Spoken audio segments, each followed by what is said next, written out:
I'm Julia Streets. I'm here with Paul Humphrey from BMLL, and we're going to be talking about trends in market data. Everybody's talking about market data and have done for years. You know, every stage and every conference around the world, market data comes up.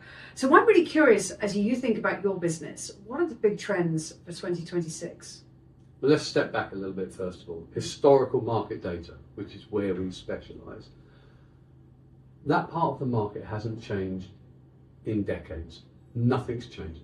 It is universally supplied by real-time market providers who store real-time data, wrap it, capture it, package it, sell it.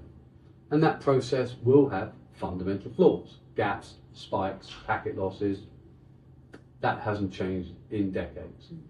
What's then changed is the sophistication of the marketplace and how people think about data and the intelligence that comes from that.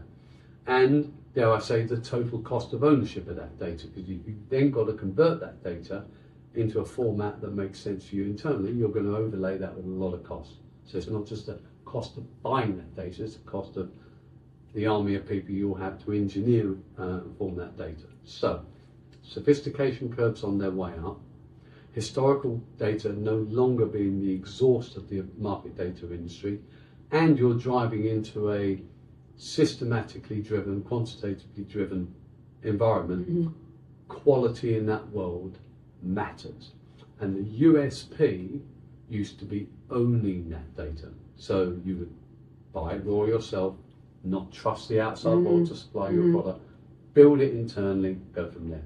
And you look at the total cost of ownership of that data going up and up and up, at a time when you're seeing innovation with AI coming in and speeding up. So that trend of accepting poor quality data is over. The USP of owning that data is over. The USP is what you do with that data and how quickly you can do it.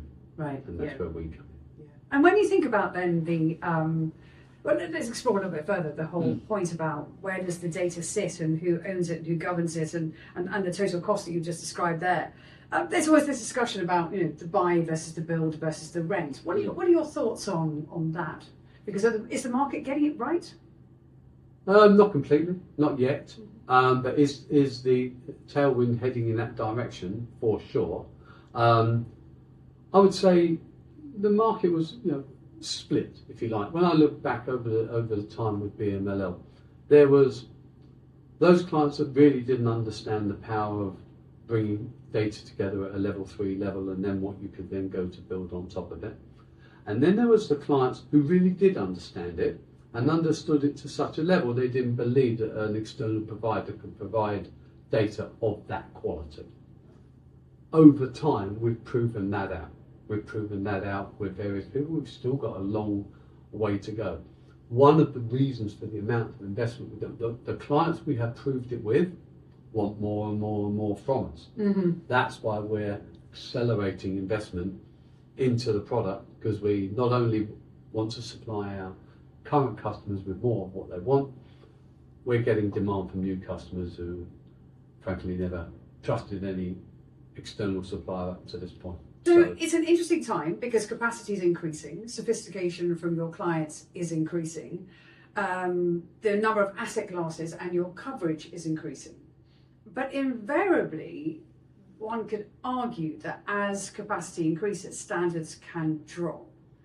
But this isn't a market that's got a tolerance for that. Certainly when you say about data volumes increasing, absolutely, within a world like that, standards can drop, which is why we have to concentrate harder all the time to make sure our standards don't drop. So when it comes to what good looks like in terms of market standards, last year we broke into the buy side meaningfully, into the sovereign wealth funds and into the large asset managers. Never imagined that they would be buying a product like this from a supplier like us.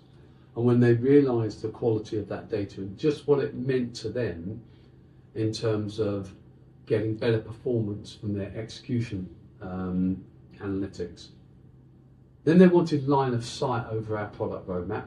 Well, what's coming next? Because if I don't have line of sight over that, how can I plan my business around you? So to that end, they asked us to form a client product advisory board. to determine what were those standards, not just what's coming next, but what did good look like in terms of normalisation, in terms of that standard. At which point I asked them, is this a forum just for the buy side, just for the sovereign wealth funds? And they said no, very clear. They wanted any systematic user of that data around the table. So agreeing those common standards, agreeing what first class symbology looked like, agreeing top quality standards and normalisation.